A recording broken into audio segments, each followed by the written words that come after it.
There are some questions coming in, and now would be, of course, a good time to enter questions in the Q&A box, so just type your question in and we'll get to it. The first question here, Roger, is what smart IT modules are available now? Obviously, you showed change. Right. In version 9, you have incidents, you have change, you have task, you have knowledge, and you have broadcast. Okay. Again, as I mentioned, I think asset creation will probably be in a future release. Okay. So that's coming, and it's because BMC couldn't get everything released at the same time, but it's better to have something than nothing, right? So it makes a lot of sense. Okay. And again, to reiterate, you can get your assets in change and smart IT.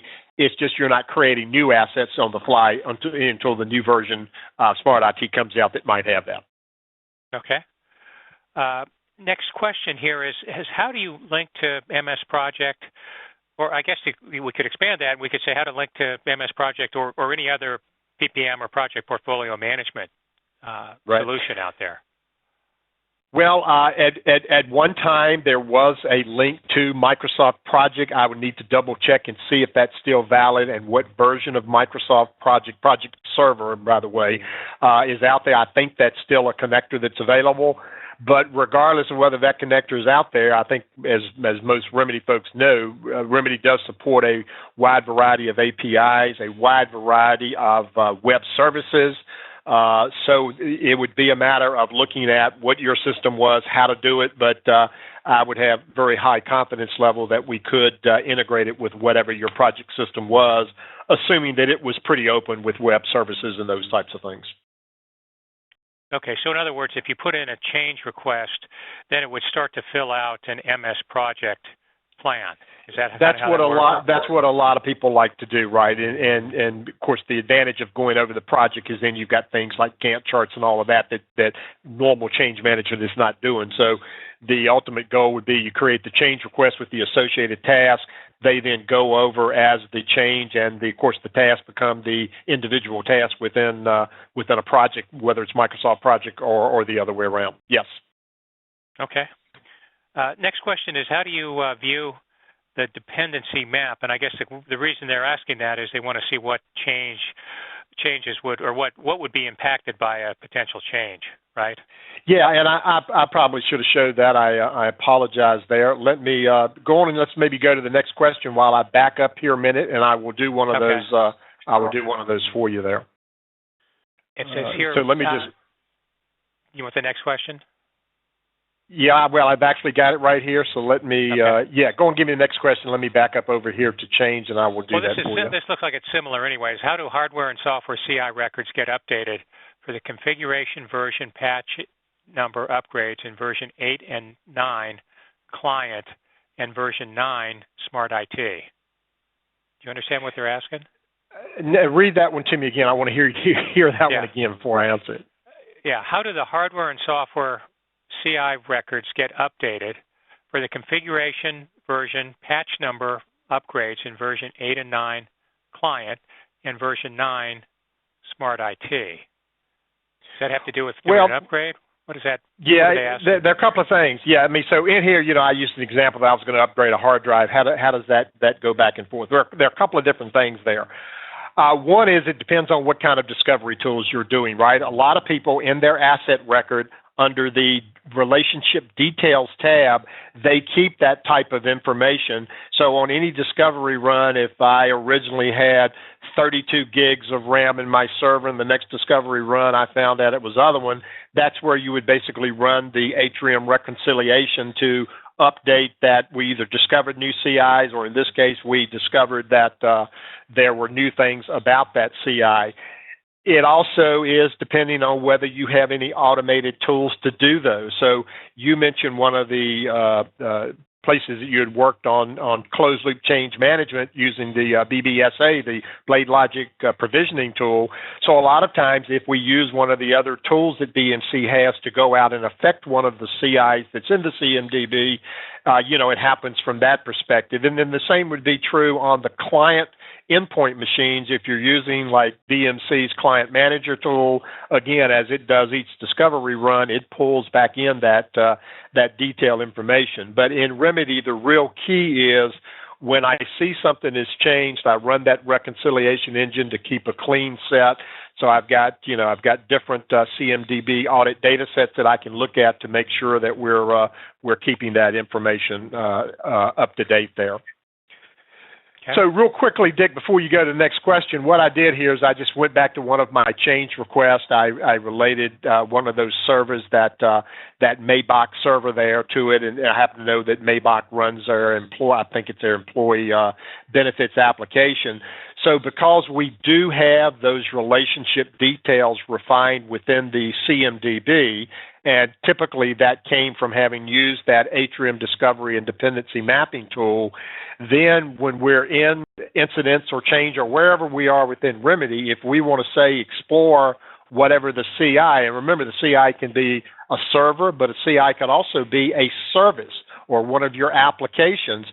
And so it will then render, and this network is a little slow here, again, I apologize, but it's now going to come back and render your graphical view of your upstream, downstream dependencies. And of course, you can have this level increase and decrease in the details that it's showing you, depending on what it finds here. But that's a standard part of what you get with Atrium if you again, configure those things. So here it looks like it's finally getting ready to render, and I think you're going to see 3 or 4 dependencies here. So here's my Maybach server that we're running. You see it's running my employee benefits application, which is part of my defined employee services that we offer out to our end user, and here are just some other things that are hanging off of it. So it's a function within each one of the Remedy modules. If I'm in incident, if I'm in change, if I'm in full asset, if I have that relationship tab exposed, I can always identify the CI and then say explore it, and this is the type of detail that you would get back. Okay.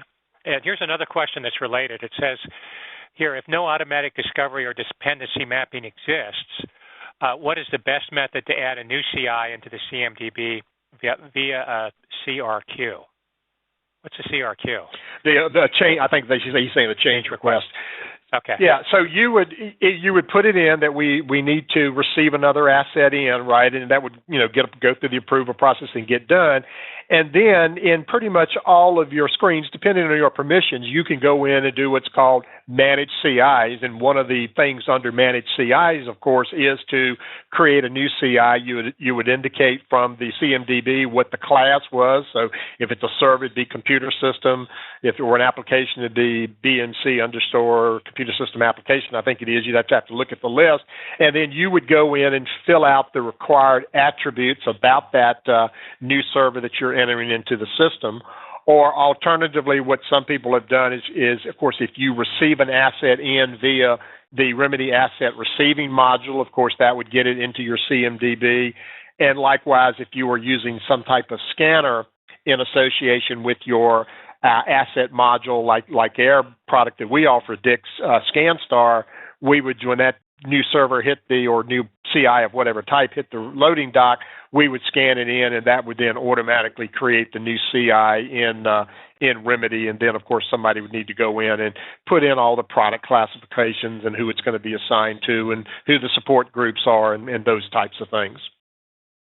That's right, and you could take inventory if you wanted to as well using our ScanStar product. Exactly. Okay. Mm-hmm. Yep. Okay.